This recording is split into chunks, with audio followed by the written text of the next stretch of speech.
का नाम है विजय पाल, ठीक है। अच्छा, ये रहने वाले हैं चंडीगढ़ के। होता क्या है कि अच्छा मैं एक चीज़ और बता दूं, जो ये कैब ड्राइवर है इसके फैमिली में इसकी माँ है, इनकी वाइफ है, बच्चे हैं। भाई उस इंसिडेंट के बाद फैमिली ने इनके कैब ड्राइवर की नौकरी छुड़वा दी। इस टाइम पर जो वो विजय भाई हैं एयरफोर्स में मतलब कोई ऐसे नॉर्मल कॉन्ट्रैक्ट पे काम करते हैं। अच्छा। तो होता क्या है कि 2015 में इनको पता चलता है कि चंडीगढ़ में ऊबर लॉन्च हुआ है और इन्होंने देखा कि भाई बहुत ज़्यादा मतलब उससे ड्राइवर्स अर्न भी कर रहे हैं। उस समय तक एक प्राइवेट कंपनी में प्राइवेट टैक्सी ओनर के अंदर काम करते थे। तो इन्होंने सोचा कि भाई चंडीगढ़ में वहीं पे जाके अपना ऊबर चलाएंगे। इन्होंने सुना था कि बहुत ज़्यादा लोग मतलब ड्राइवर्स को बहुत प्रॉफिट हो रहा है, बहुत राइड्स फ्रिक्वेंटली मिल जाती है। भाई ये पहुँच जाते हैं चंडीगढ़। वहाँ पर 1 साल इन्होंने दबा के चलाया ऊबर, अच्छा पैसा कमाया। पर 1 साल के बाद फिर से मार्केट में कंपटीशन वो सब आता है, ठीक है। ऊबर ने अपना चार्ज बढ़ा दिया और इनको मतलब सवारी मिलनी बंद हो गई, मतलब बहुत ज़्यादा नहीं मिलती तो उतना प्रॉफिट नहीं होता था।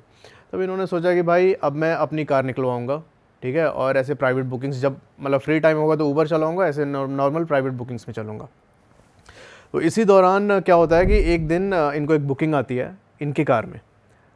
उस पैसेंजर को जाना था चंडीगढ़ से धर्मशाला। दोपहर के 1 बजे ये लोग अपनी ड्राइव स्टार्ट करते हैं, ठीक है। अच्छा, एक चीज़ और देखना कि चंडीगढ़ से धर्मशाला जाने के बीच में एक अम्ब रोड पड़ता है, 5-6 किलोमीटर का स्ट्रेच है हिमाचल का।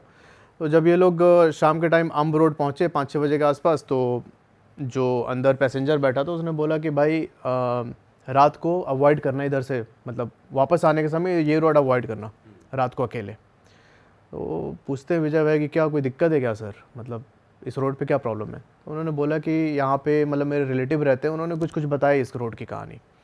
अब जो पैसेंजर था उसने खुल के नहीं बताई भाई बात, कि डर जाएगा फिर इसको, है ना, इसको अभी धर्मशाला ही पहुँचना है, अंदर ऐसे डर बैठ जाएगा, क्या पता गाड़ी से कंट्रोल खो दे ऐसे। ये सोच के उसने बताई नहीं बात। ये लोग पहुँचते धर्मशाला। वहाँ पर जब ये अनलोड कर रहा था रात के 8 बजे, उनका सामान उतार रहा था, इसने पैसे दिए पैसेंजर ने बोला कि एक काम कर विजय, आज ना इधर ही रुक जा गाड़ी में, सुबह 4-5 बज जाएंगे तब जाना। ये बोलता है कि सर क्या कोई बात है तो खुल के बताओ यार, अगर उस रोड पे कोई दिक्कत है तो आपने बताया भी नहीं, आप ऐसे मना कर रहे हो। उन्होंने बोला कि नहीं अभी मत जाओ, बात मान ले मेरी भाई, 4-5 बजे निकलना। फिर उसने पूछा कि कभी रात को गए उस रोड से। इसने मना कर दिया कि नहीं भाई, इतनी रात को तो मैं कभी नहीं गया अम्ब वाले रोड से। तो ये बोलते हैं कि रुको, पर ये नहीं मानता है। कि उसके अगले दिन सुबह चंडीगढ़ से दूसरी बुकिंग थी, जल्द से जल्द पहुंचना था। भाई ये धर्मशाला से निकलता है वापस चंडीगढ़ आने के लिए, ठीक है। रात के 11 बजे के आसपास ये एक ढाबे में रुकता है, वहाँ पे मतलब चाय पानी पीता है और फिर वहाँ से कार लेके निकलता है आगे। अब भाई देखना क्या होता है, 11:30 पौने 12 के आसपास ये पहुँचता है अम्ब रोड में। जो ये अम्ब शहर है, इसने पाया विजय ने कि भाई उस टाइम पर पूरा सन्नाटा, हल्की सी स्ट्रीट लाइट जल रही है सिर्फ, और उसके अलावा उसकी गाड़ी के अलावा कोई भी नहीं है। वो अकेले ही उस रोड पे चल रहा है, हाईवे। कुछ दूर चलने के बाद ये एंटर करता है कि स्टेट हाईवे पे, मतलब मेन जो सड़क थी हाईवे वाला रोड था वो ख़त्म होता है, एक स्टेट हाईवे पे ड्राइव कर रहा है। थोड़ी देर के बाद भाई इसको सामने अपने दिखता है कि एक आदमी खड़ा है और इसे लिफ्ट मांग रहा है। अच्छा, विजय ने ये सोचा था कि भाई मैं धर्मशाला से चंडीगढ़ जा रहा हूँ, अगर मेरे को बीच में कोई सवारी मिल जाए तो भाई अच्छा, मेरी कुछ कमाई हो जाएगी। इस चक्कर में पहले उसने बस स्टॉप पे रोका था, एक पीछे बस स्टॉप पड़ा था, वहाँ पे रोका था थोड़ी देर गाड़ी कि भाई कोई सवारी हो तो मिले मुझे। आधे घंटे रुका था पर मिली नहीं। अब जैसे उसने देखा हम रोड पर भाई वो आदमी है लिफ्ट मांग रहा है, तो इसने सोचा कि भाई चलो कुछ कमाई कर लेते हैं। ये भाई जाके उसके पास गाड़ी रोकता है, हाँ, उससे थोड़ी दूर पर। वो चल के आया विजय के पास और पूछा उसने कि भाई चंडीगढ़ जाना है मेरे को। विजय बोलता है हाँ चलो आ जाओ। फिर उसने पूछा कितने पैसे, इसने बोला 2200 रुपये। वो आदमी बोलता है ठीक है। फिर विजय पूछता है कि भाई आप एक बात बताओ, इस टाइम पे आपको किसने छोड़ दिया इधर? कोई भी, मतलब बहुत टाइम से मुझे कुछ दिख नहीं रहा है, आप ऐसे मतलब मेन हाईवे भी नहीं है, स्टेट हाईवे पे आप कच्ची रोड पे खड़े हो, किसने छोड़ दिया? वो कुछ बोलता नहीं है भाई। विजय बोला कि अच्छा एक काम करो, आगे बैठ जाओ मेरे पास। भाई उसने उस पर भी कुछ रिस्पॉन्ड नहीं किया, ये चुपचाप पीछे वाला गेट खोलता है, अंदर जाके बैठ जाता है। अब देखो क्या होता है, गाड़ी चल रही है विजय की, उस कच्चे रोड पे कोई 1.5-2 किलोमीटर चले होंगे ये।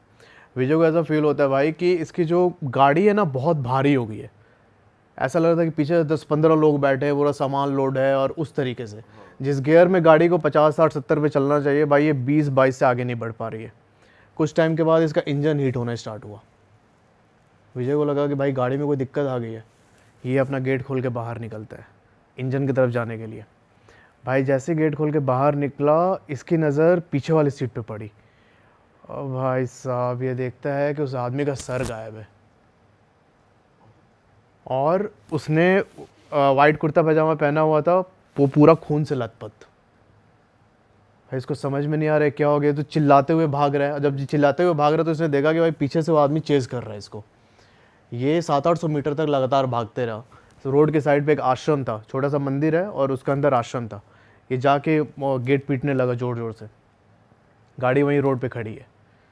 अब जब गेट पीटने लगा तब उधर से पंडित जी निकल के आते हैं और इसको मतलब अंदर बुलाया अपने। अंदर बुलाने के बाद इसने पूछा कि पंडित जी क्या है वो, तो पंडित जी ने बोला कि अभी उसके बारे में कल सुबह बात करेंगे, अभी रहने दो, ठीक है। ये एक इंसिडेंट आपने सुना उस रोड का। अब एग्जैक्टली क्या था ये मैं बताऊंगा, पर उसके 1 साल के बाद विजय के साथ जो ये घटना घटी, इसके 1 साल के बाद एक और वहाँ पे कांड हुआ, ठीक है, वो भी जानना। एक फैमिली थी, वो उसी रोड पे वापस चंडीगढ़ आ रही थी, ठीक है। उसकी फैमिली का नाम भी ले लेता हूँ। विजय ने बोला कि ले सकते हो नाम, कोई दिक्कत नहीं है। जो ड्राइव कर रहा है उसका नाम है जगतार, उसकी बीवी है अंजू, उसके 3 बच्चे, ठीक है। बीवी पीछे बैठी हुई है, एक बच्चा आगे बैठा है, जगतार ड्राइव कर रहा है, बाकी 2 बच्चे पीछे हैं। ये भाई आ रहे थे उसी रोड पे, सेम वो जो स्टेट हाईवे था, वहाँ पर इनको आदमी ने हाथ दिया लिफ्ट के लिए। अब दिक्कत ये हुई कि इसकी बीवी ने बोला कि भाई इतनी रात को गाड़ी रोकना सही नहीं है, रहने दो, ठीक है। ये घटना हो रही है विजय के घटना के 1 साल के बाद, ठीक है। तो आप रहने दो, गाड़ी मत रोको। पर वो जो आदमी था ना, वो भाई चलते चलते रोड पे आ गया बीच में। अब जगतार ऐसे गाड़ी से उड़ा नहीं सकता था ना उसे, तो भाई इसने गाड़ी रोक दी। गाड़ी रोकी और एक गुस्से में निकला बाहर एकदम, ठीक है, देखने के लिए कि भाई तू कैसे कैसे आ गया बीच में। जब ये पहुंचता है उसके पास तो उसने बोला कि भाई मुझे चंडीगढ़ तक जाना है, छोड़ दो। जगतार तो पहले बहुत चिल्लाया, भाई क्या ये क्या तरीका है, कोई तरीका थोड़ी है भाई, तुम बीच सड़क में आ जा रहे हो, अभी एक्सीडेंट हो जाता। ये ना उसको डांटते हुए अपने गाड़ी की तरफ आ रहा है, ठीक है, डांटते हुए अपनी गाड़ी की तरफ आ रहा है वापस ड्राइवर सीट पे बैठने के लिए। भाई इसकी वाइफ पीछे से देखती है, पीछे वाली सीट पे बैठी हुई थी, देखती है कि भाई वो ना उस जगह से उछला जोर से बहुत ऊपर तक और आके अपने कार के जो गेट थे ड्राइवर सीट के, वहाँ पे गिरता है ज़मीन पे। हस्बैंड जगतार। और जो वो आदमी था सामने जो अभी लिफ्ट मांग रहा था, वो कोई नहीं है वहाँ पे। जगतार यहाँ पे रोड पे पड़ा हुआ है और इसकी वाइफ चिल्लाने लगे ज़ोर ज़ोर से। तब वहाँ से एक पिकअप वाला क्रॉस कर रहा था। उस पिकअप वाला को जो पिकअप वाला ड्राइवर था, उसने सुना मतलब वाइफ की चीख सुनी, तो गया उनके पास पूछने के लिए क्या हो गया। थोड़ा ही सा वाइफ ने बोला था कि वहाँ लिफ्ट के लिए गया, तो समझ गया कि भाई ये वही सीन है, कि उनको पता था। अब जो ये पिकअप वाला ड्राइवर है, ये विजय का दोस्त। अच्छा। तो उसने ये कहानी विजय को बताई है। ये लोग पुलिस को कॉल करते, पुलिस आते वहाँ पे, जगतार को उठा के हॉस्पिटल ले जाते, तो वहाँ पे डॉक्टर ने उसे डेड। Oh shit. उस रोड पे ऐसे इंसिडेंट हुए। मैंने जब ये वीडियो डाली थी भाई, बहुत सारे लोगों ने कमेंट किया कि भाई है वो चीज़ जगह, हमने भी एक्सपीरियंस किया। अच्छा। तो हुआ क्या था, पंडित जी अगले दिन सुबह जगतार को लेके आए, विजय को लेके आए गाड़ी पे उसकी, और गाड़ी स्टार्ट किया, नॉर्मल हो गई गाड़ी स्टार्ट, कोई दिक्कत नहीं हुई। तब पंडित जी ने बताया कि भाई 2013 में यहाँ पर एक आदमी था, उसने लिफ्ट मांग रहा था, उसे चंडीगढ़ जाना था, ठीक है। लिफ्ट मांगते हुए एक जो ट्रक आ रही थी उधर से, हिमाचल के साइड से चंडीगढ़ की तरफ, तो इसने ट्रक वाले से लिफ्ट मांगा कि मेरे को लेके चलो। वो ट्रक वाला ब्रेक नहीं मारा, तो इसने देखा आदमी ने कि भाई ब्रेक नहीं मारा, तो ना ये धीरे धीरे करके साइड से होते हुए रोड पे आ गया, बीच रोड पे। ट्रक वाला भाई क्यों रोकेगा गाड़ी अपनी, उसे लगा कि भाई लूटपाट के लिए अभी कुछ भी लग सकता ना उसे, भाई उसने गाड़ी चढ़ा दी उसके ऊपर। अब गाड़ी चढ़ाई तब उसका जो सर था उसके धड़ से अलग होके भाई दूर चला गया था। अब उसी की स्पिरिट उस जगह को हॉन्ट करती है। ओके। तो आज तक कर रही है? नहीं, आज तक कर रही है। अच्छा ये है ना भाई कि जो ये भूत प्रेत ये सब होते हैं, सबको भाई दिख नहीं सकते, ना ही सबको एक्सपीरियंस हो सकते हैं। ये तो एक ने मुझे स्टोरी भेजी थी, तब उनके थ्रू मुझे पता चला था कि कोई भी इंसान होता है 2 कुल का होता है, या तो देवकुल या फिर राक्षस कुल। तो जो देवकुल के लोग होते हैं उनको नहीं दिखते स्पिरिट, जो राक्षस कुल के होते हैं उनको अपना प्रेजेंस फील करवाती है। अब भाई बहुत लोग कमेंट करते हैं कि यार क्या कहते हैं, हम तो गए थे उस रोड से, ठीक है, हम उस रोड से गए थे, हमें नहीं मिला, अरे चिड़ियाघर का जानवर थोड़ी यार, तू एंटरटेन करने के लिए बैठा रहेगा। बट ओपन है, मतलब अभी भी रोड, ऐसा कुछ नहीं कि क्लोज करी हो ऐसा कुछ। भाई रोड तो ओपन है। जिन लोगों को एक्सपीरियंस होता है वो लोग कमेंट कर रहे हैं कि हमने भी देखा, हमने फील किया, तो फिर लगता है कि चीज़ें ऑथेंटिक हैं। सही बात कह रहे हैं भाई आप एक ऑफ कैमरा नेशनल ट्रेजेडी के बारे में बता रहे थे, तो वो क्या एग्जैक्टली आप बताओ। तो भाई देखो, मैं आपको जो बताने जा रहा हूँ बहुत सेंसिटिव भी है। मैंने जब वीडियो डाली तो मतलब बहुत लोग वैसे हो गए थे कि यार कुछ याद आ गया उनको, है ना। तो भाई ये स्टोरी अपने देश में एक हुई नेशनल ट्रेजेडी से रिलेटेड है। 2023 में आपको पता होगा बालासोर में 3-4 ट्रेन टकरा गई थी आपस में। करेक्ट। बहुत सारे लोगों की डेथ हुई थी उसमें। अब हुआ क्या था कि जहाँ पर ये एक्सीडेंट हुआ था उस जगह को बहनगा बोलते हैं, जो बालासोर के शायद वहाँ से 20-22 किलोमीटर दूर है, बालासोर मेन सिटी से। और ट्रेन जो ट्रेजेडी हुई थी उसका नाम यही दिया गया था, बालासोर ट्रेन एक्सीडेंट। तो बहनगा में जब एक्सीडेंट हुआ तो भाई बॉडीज़ इतनी ज़्यादा थी कि जो वहाँ का लोकल हॉस्पिटल था उसकी सारी बेड्स फुल हो चुकी थी, ठीक है।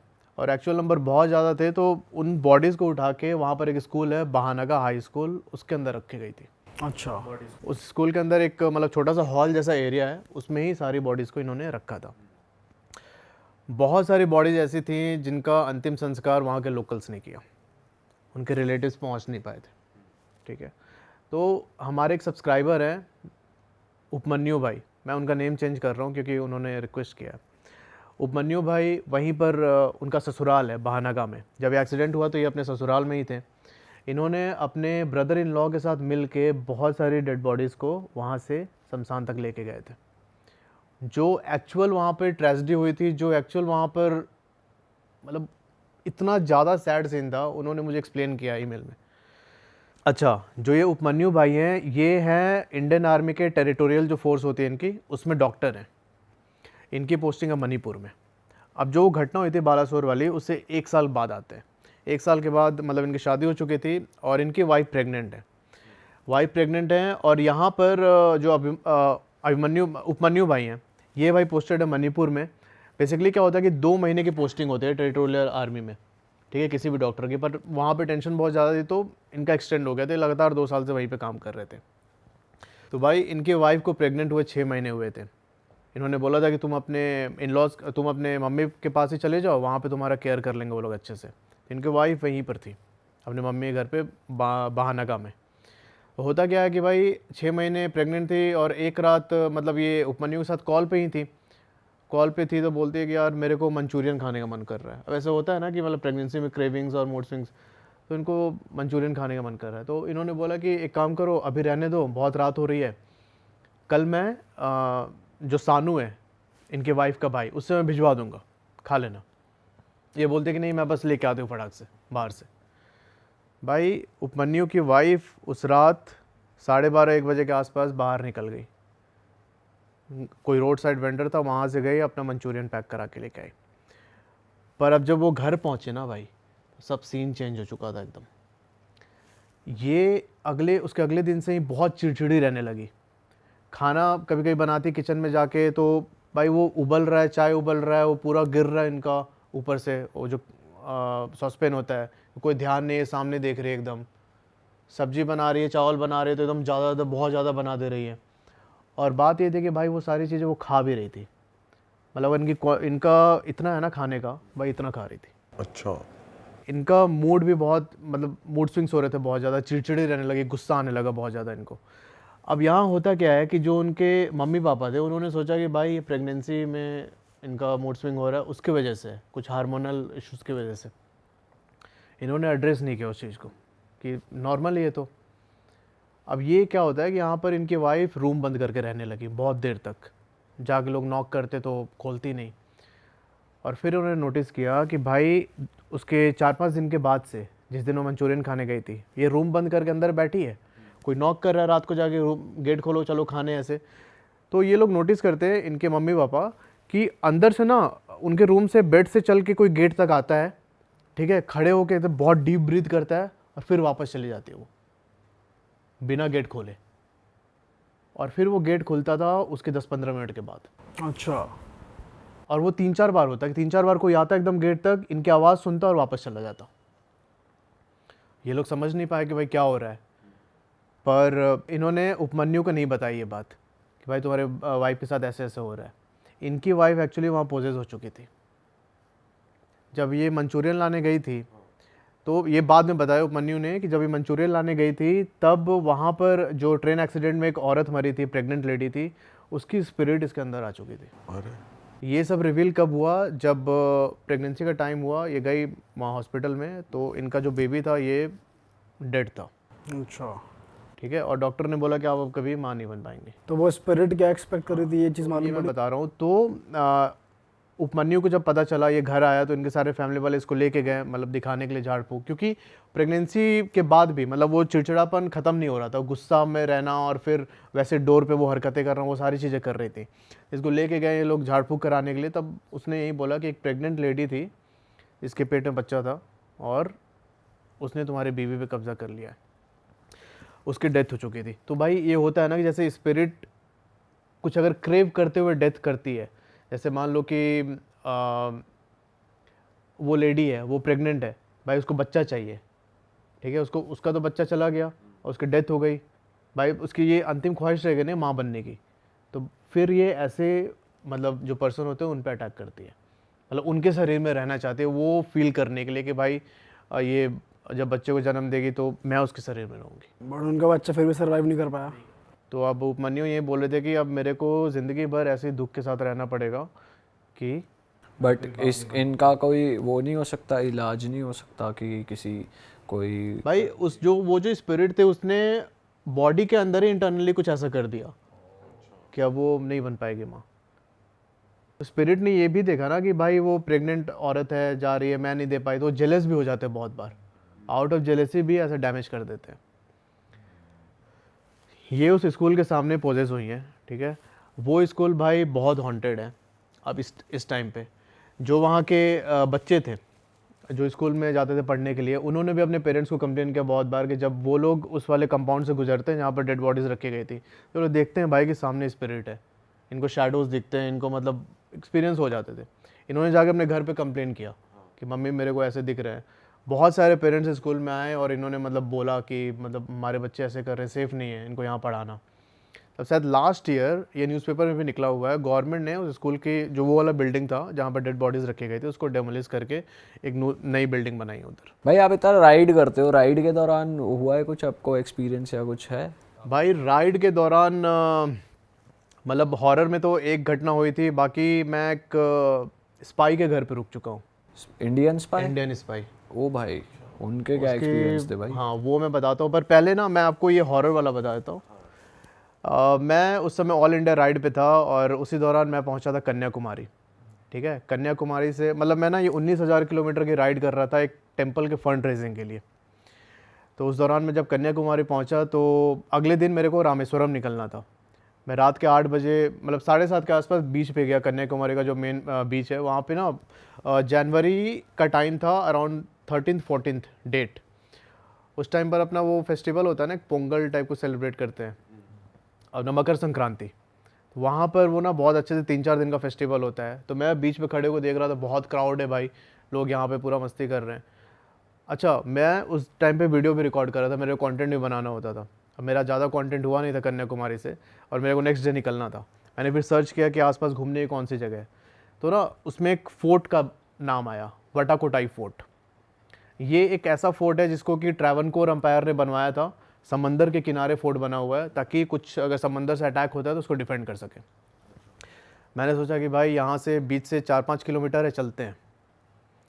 अब मेरे को लगा कि यार बीच पे इतने टूरिस्ट हैं, सब लोग घूम रहे हैं, फोर्ट पे भी होंगे टूरिस्ट उस समय, है ना। मैंने और कुछ नहीं सोचा, मैं भाई निकल गया गूगल मैप लगा के फोर्ट की तरफ। 2 किलोमीटर चलने के बाद मेन रास्ता कट जाता है, अंदर जाता है गाँव की तरफ। मैंने भाई बुलेट घुसा दी गाँव की ओर, चलता गया। गांव एकदम सन्नाटा, एक इंसान नहीं, कोई नहीं दिख रहा मेरे को। मैं चलता गया, फोर्ट अभी भी मेरे को दिखा रहा था 1 किलोमीटर है। रास्ते में मेरे को एक अंकल मिले, वो ना रोड के साइड पे एक नारियल का पेड़ जो होता है उस पर चढ़ के कुछ तोड़ रहे थे, नारियल वगैरह। मैंने उनसे पूछने की कोशिश की कि भाई यहाँ से फोर्ट कितनी दूर है, मतलब टूरिस्ट तो मिल जाएगा ना, क्योंकि अभी तक मेरे को कोई दिख नहीं रहा इधर। तो उन्होंने अपना कुछ तमिल लैंग्वेज में कुछ बोला, मेरे को समझ नहीं आया। मेरे को ये भी डर लग रहा था कि उस दोनों साइड पे ना जंगल टाइप का था, कि भाई कोई जानवर निकल के मत आ जाए सामने। मैं भाई पहुंचा फाइनली उस फोर्ट पे। दूर से मेरे को फोर्ट दिख रहा है। फोर्ट से करीब 200 मीटर पहले मेरे को दिखता है कि उसके सामने ना रोड ब्लॉक किया हुआ है एक लकड़ी डाल के। समझ रहे हो? मतलब उसका क्लियर इंडिकेशन था कि इसको क्रॉस करके नहीं जाना है। मैंने बुलेट को साइड से लिया, रोड छोड़ के साइड से लिया और चला गया फोर्ट की तरफ। उतरा तो भाई वहाँ पे पूरा बोर्ड लगा हुआ है कि यहाँ पे कोई भी चीज़ टच मत करना, ठीक है। वहाँ मतलब वार्निंग बोर्ड्स लगे हुए थे और वहीं पे साइड में एक माता रानी का एक छोटा सा मंदिर बना हुआ था। मेरे को ऐसा लग रहा था कि वो वहाँ के प्रोटेक्टर देवी है, जो प्रोटेक्ट करते उस एरिया को। भाई जानवरों की आवाज़ आ रहा है वहाँ पे, ठीक है। बिल्ली थी वहाँ पे और एक कुत्ता था और मैं सिर्फ, और कोई नहीं। घनघोर अंधेरा, ठीक है। उस टाइम पर मेरे वीडियो में भी है, मुझे ऐसा लगा कि भाई मैं फोर्ट देख रहा हूँ, अपने ब्लॉग कर रहा हूँ, मेरे पीछे से दौड़ के गया कोई। अच्छा, एनर्जी महसूस हो रही है एनर्जी आपको अपने महसूस आसपास? कोई दौड़ के गया। ये मेरे वीडियो में है, रिकॉर्डेड है। मैंने सोचा कि यार अब यहाँ पे इस समय मतलब ठहर रहा हूँ, मुझे सही नहीं लग रहा, चलते हैं। मैं बुलेट उठाई, वापस होटल की ओर आने लगा। जब थोड़ा सा और आगे गया तो मेरे को रोड के साइड में दिखता है कि एक बोर्ड लगा है बीच रोड लिख के। बीच रोड लिखा हुआ और एरो बने हुए, मतलब उधर कोई बीच से साइड में वहाँ पे जाने का रास्ता था। मैंने सोचा कि यार मतलब मैं पूरा राइड करके कोस्टल से आ रहा था, मेरे को लगा कि यार 8-9-10 बजे तक तो लोग बीच पे बैठे होते हैं, यहाँ पे भी वैसा ही सीन होगा, चलो बीच पे चलते, कुछ टाइम स्पेंड करते, फिर वापस आ जाएंगे। भाई मैंने मेन वो गांव वाला रोड छोड़ के अंदर घुसा दी गाड़ी, ठीक है। चलता गया 200 मीटर जाने के बाद एक टर्न था, उस टर्न से होकर मुझे बीच की साइड जाना था। मैं जाके उस टर्न पे रुक गया। मेरे को क्या सामने दिखता है कि भाई नीले कलर के टॉम्स बने हुए हैं, वो शमशान घाट था पूरा। जो एक लड़का, एक बच्चा नहीं, एक आदमी नहीं, औरत, कुछ नहीं भाई। मैं अकेले सुनसान बैठा हुआ, सुनसान में एकदम। एक बार तो मेरा मन कर रहा था कि मैं जाऊं उधर बीच की तरफ घूम के आऊं, फिर पता नहीं कुछ आया अंदर से कि यार मत जा, सही नहीं है। अभी मैं ये सोच ही रहा हूँ कि यार जाऊँ कि ना जाऊँ, तब तक मेरे हेलमेट का वाइजर खोला हुआ था। दोनों साइड से ना एकदम ठंडी लहर का ऐसे झोंका नहीं होता, आवाज़ सीटी मारते वो निकला। अब वो निकला तो फिर मैंने सोचा कि यार ये साइन है, वापस लौट जाना चाहिए। एडवेंचर चुतियापे में फ़र्क है भाई, तो फ़र्क मेंटेन करना चाहिए। मैंने प्लान ड्रॉप करके वापस आ गया अपने होटल। पर ऐसी जगहों पे ये भी होता है, वहम भी हो जाता है ना कभी कभार कि दिमाग उस तरीके से चलता, हो सकता है वो यार वो आपके हवा मैंने फील किया अपनी स्किन पे यार। उसके बाद आप बीमार पड़े? मतलब उतना कुछ खास तो नहीं लगा। उस रात मेरे बॉडी में थकावट रही बहुत ज़्यादा, बॉडी पेन होता है ना बहुत ज़्यादा। तो भाई मैं भगवान को थोड़ा मानता हूँ, महाकाल को, तो मेरे को लगता है कि सारे उनके ही गढ़ तो अपने वालों को नहीं परेशान करते। सही बात है, तो बचा ही लिया फिर आपको एक तरीके से। अगर मुझे लगता है अगर मैं क्रॉस करके उधर चला जाता बीच की तरफ तो शायद कुछ हो सकता था। भाई आपके पास लोग जैसे स्टोरी तो भेजते ही हैं, कोई फोटो या विद प्रूफ भी चीज़ें भेजते हैं जो आप देख के शॉक हो गए हो? कुछ आया है ऐसा? भाई बिल्कुल, मतलब बहुत बार मेरे पास प्रूफ आती है स्टोरीज़ की जो उन्होंने कैप्चर किया है। एक रिसेंटली आई थी जो अपने चैनल पे मैंने मेंबर्स ओनली के लिए रखा हुआ है, और एक बहुत ही डिस्टर्बिंग स्टोरी है पूरी से। अच्छा एक चीज़ और बता दूं, जो अभी मैं आपको बताने जा रहा हूँ स्टोरी, ये ना बहुत सारे लोगों ने क्लेम किया कि मेरे स्टेट की है, मेरे स्टेट की है। अब एग्जैक्ट किस स्टेट की है ये तो मैं नहीं बता सकता, पर मुझे जिसने स्टोरी भेजी है उसने बोला कि ये पूरी में जो लाइट हाउस है, ओल्ड लाइट हाउस, उसके नीचे की कहानी है। अच्छा। तो होता क्या है कि 4-5 लड़के थे वहाँ के, वो लोग जाते हैं बर्थडे सेलिब्रेट करने, स्कूल के ही बच्चे थे। तो रात को 12 बजे ये लोग पहुँचे अपने दोस्त को लेके कि भाई इसका हैप्पी बर्थडे मनाएंगे। पर इनको नहीं पता था कि इनका हैप्पी बर्थडे असली में होने वाला है। अच्छा भाई ये लोग अपना लकड़ी का टेबल लगाते हैं वहाँ पे, केक वेक रख दिया काटने के लिए। और इसके बाद जब वो लड़का केक काटने गया वहाँ पे, तो एक जो उसका फ्रेंड था ये ना फ़ोटोज़ खींच रहा था, वीडियोस बना रहा था। भाई साहब उसको अपने फ्रेम में एक दिखता है कि जो बर्थडे बॉय है उसके जस्ट बाजू में एक फीमेल घोस्ट की वो खड़ी है, स्पिरिट खड़ी है। उसका प्रॉपर इमेज कैप्चर हुआ है, आप देख सकते हैं, आपके साथ मैं शेयर कर दूँगा। तब ना केक काटने से जस्ट पहले वो चिल्लाने लगा ज़ोर ज़ोर से। मैंने पूछा क्या हो, तो उसने बोला कि भाई मेरे को मार रहा है कोई पीछे। कुछ टाइम के बाद ज़मीन पर लेट जाता और ऐसे पकड़ के बैठ गया अपना पीठ वेट, कि कोई मेरे को मारे जा रहा है लगातार। ये लोग अपना उस दोस्त को उठा के सीधा हॉस्पिटल पहुँचे और हॉस्पिटल और उस पूरे प्रोसेस की वीडियो बनाई। उसी वीडियो में इस स्पिरिट के रोने की आवाज़ सुनाई दे रही है। पूरे 30-35 सेकंड की ये पूरी क्लिप है, अभी आप सुन सकते हैं इसमें वीडियो में।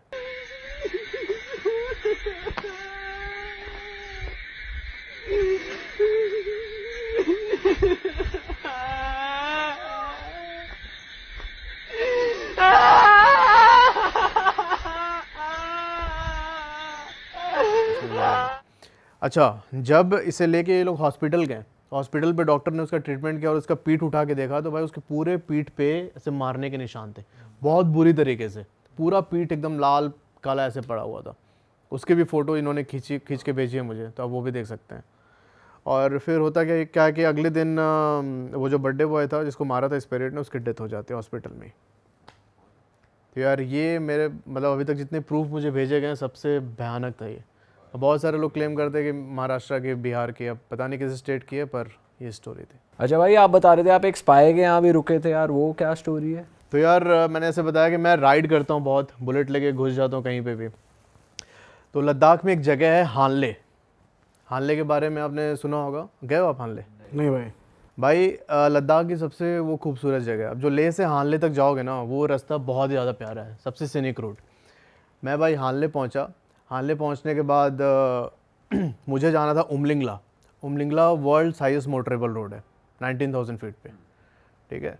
तो होता क्या है कि उस जगह पर अच्छा, हानले से उमलिंगला की दूरी 105 किलोमीटर है, तो मेरे को 200 किलोमीटर लगभग अप डाउन करना था एक दिन में। तो उसके लिए क्या करते हैं राइडर्स, जो अपना पेट्रोल लेके जाते हैं साथ में, स्पेयर पेट्रोल लेके। मैंने भी अपने बाइक में पीछे रखा हुआ था जेरी कैन पेट्रोल का, पर दिक्कत ये हो गई थी कि मैंने उस जेरी कैन को ना बाइक के पीछे बांध के नहीं रखा था, मैंने सिंपली उसमें डाल दिया था पीछे, जो लद्दाख करियर होता है।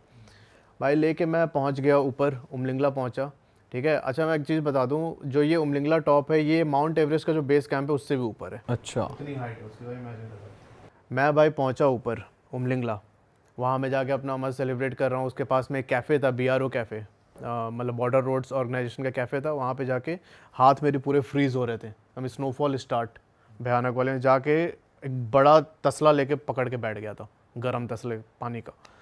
वहाँ बैठा तो अंदर ही था मैं कैफ़े के अंदर। थोड़ी देर के बाद जब बाहर निकला तब मैंने देखा कि भाई जो मेरे दोनों जेरी कैंस थे वो गायब है। अब मैंने सोचा था कि यार मैं ऊपर जाके ही पेट्रोल डालूंगा, मेरे पास पेट्रोल भी नहीं, जेरी कैंस गायब। अच्छा, वहाँ से उमलिंगला से मुझे 19-20 किलोमीटर और आगे जाके मैंने सोच रखा था कि एक डेमचौक करके गांव आता है। तो डेमचौक जो गांव है वो एक्चुअली उस टाइम पे 2-3 साल पहले की बात है, आधा चाइना में आधा इंडिया में, और चाइना इंडिया वाले पोर्शन पे भी क्लेम करता है अपना, अच्छा। कि ये हम मेरा ही है, इंडिया ने इसको इलीगली ऑक्यूपाई किया हुआ है। तो मैंने सोचा था कि भाई मैं जाऊंगा डेमचौक, और मैंने एक ब्लॉग में पहले देख रखा था कि वहाँ पर जो चाइनीज़ साइड है, बीच में ना कोयुल नदी बहती है, नदी के साइड में चाइनीज़ का पूरा वो कैंप है। वहाँ पर उन्होंने बहुत हाईटेक कैमरा लगा रखे हैं भाई, इतनी तगड़ी सर्विलांस होती है कि आप अपने साइड पे खड़े हो तो आपके शर्ट का बटन देख सकते हैं, कितने बटन हैं शर्ट में। तो मेरा प्लान ये था, मैंने एक ब्लॉग में देखा था, मेरा प्लान ये था कि मैं उनको जाके झंडा दिखा के आऊँगा सालों को। देखो अब उमलिंगला टॉप पर भाई मेरे पास पेट्रोल नहीं, वहाँ पे सारे राइडर्स, मुझे लगता है 3-4 लीटर ही पेट्रोल बचा होगा टंकी में। मुझे वापस भी जाना था हानले, 100-150 किलोमीटर अभी राइड करके। अब सारे वहाँ पे जो बाकी राइडर्स थे, मैं तो सोलो गया था, जो बाकी ग्रुप था वो बोले भाई चलो हमारे साथ, हम रास्ते में तुम्हारी हेल्प कर देंगे, ठीक है, हम मेरे से पेट्रोल हमारे से लेके चलना। मैंने बोला भाई नहीं, मैं तो जाऊँगा डेमचौक और जो होगा देखा जाएगा, मैं ये काम करके आना मेरे को। मैं भाई निकला, डेमचौक गया वहाँ पे जाके फिर सामने था उनका कैमरा, मुझे पता था कि इस जगह पे देखते हैं ये लोग। वहाँ पे आर्मी वाले थे, उन्होंने बोला कि यहाँ पर पूरा सर्विलांस होता है। मैंने उठा के झंडा लहराया, पूरी वीडियो उसकी, ठीक है, उनको दिखाया प्रॉपर। फिर जो पीछे मेजर साहब थे खड़े थे, वो बोलते हैं कि भाई तूने ये कर तो दिया, पर नेक्स्ट जो फ्लैग मीट होगी उसमें इस इशू को रेज़ करेंगे ये लोग। मैं बोला सर आप वो सब हैंडल करना खुद, अब मेरे को अपना पेट्रोल सॉर्ट आउट करना है। मैं वहाँ से भाई आया उमलिंगला टॉप पे वापस, जैसे उमलिंगला टॉप, डेमचौक नीचे, मैं वापस आया झंडा दिखा के। अब मेरे को यहाँ से हानले जाना है 110 किलोमीटर। अब उस टाइम पर पेट्रोल नहीं, अब मैं जाऊँ भाई रास्ते में फंस जाऊँ, वहाँ पर बहुत ऐसे कम लोग जाते हैं। मैंने वहाँ पे पता किया तो किसी ने बताया कि यहाँ से 20-25 किलोमीटर आगे जाके एक कोयुल करके गाँव पड़ता है, वहाँ गाँव पे आज रात रुक जाओ, वहीं पर आपको पेट्रोल का इंतज़ाम हो जाएगा। मैंने बोला ठीक है भाई। मैं उमलिंगला से सीधा पहुंचा कोयुल। वहाँ पर जब मैं गया तो पता चला कि सिर्फ एक ही होम स्टे है उधर, और उसको बोलते हैं कोयुल टोंग्सपॉल। जो टोंग्सपॉल होता है वो उस गांव के जैसे पंचायत होता है ना, जैसे हेड जो होता है सरपंच होता है, सरपंच के घर जो होता है सरपंच का, तो उसको टोंग्सपॉल बोलते हैं, टोंग्सपॉल हाउस। वहाँ पर पहुँचा और मतलब अंकल आंटी थे, बूढ़े हो चुके थे, उनसे मैंने बात की तो उन्होंने बोला ठीक है रह जाओ आज रात। वहीं पर मुझे पेट्रोल भी मिल गया। जब मैं वहाँ पर पहुँचा ना भाई, तो मेरे पहुंचने के 1 घंटे के बाद ही, एक तो मेरे फ़ोन में चाइना का वो पकड़ने लगा, टाइम जोन पकड़ने लगा। 1 घंटे के बाद ही भाई एक आईबी का ऑफिसर आता है, इंटेलिजेंस ब्यूरो का। उसने मेरा पूरा चेक किया, बैग वैग खोल के सब कुछ एकदम, क्या है, कहाँ से आ रहे हो, पूरी डिटेल ली। फिर उसके बाद मैं रहने लगा, मुझे समझ में नहीं आया कि भाई क्या हो गया, मतलब इतना क्यों पूछ रहा है। मेरे बोला ठीक है, बॉर्डर एरिया होगा मे भी उसके वजह से। और तब जब मैंने वहाँ के जो होस्ट थे उनसे बात करने स्टार्ट किया, तो भाई पता चला कि ये तिब्बत में स्पाई रह चुके हैं इंडिया के। अच्छा, वो अंकल। तो मैंने उनसे पूछा हुआ कि अंकल ये सब बता सकते हैं? बोले कि हाँ बता सकते हो, कोई दिक्कत नहीं है, इसलिए मैं रिवील कर रहा हूँ। तो एक्चुअली क्या था कि तिब्बत को चाइना ने कैप्चर कर रखा है। जो वहाँ पर चाइनीज़ आर्मी का कुक था, जो उनका पूरा उनके शेफ़ होते हैं खाना बनाने के लिए, तो वो उसमें एज अ कुक काम करते थे।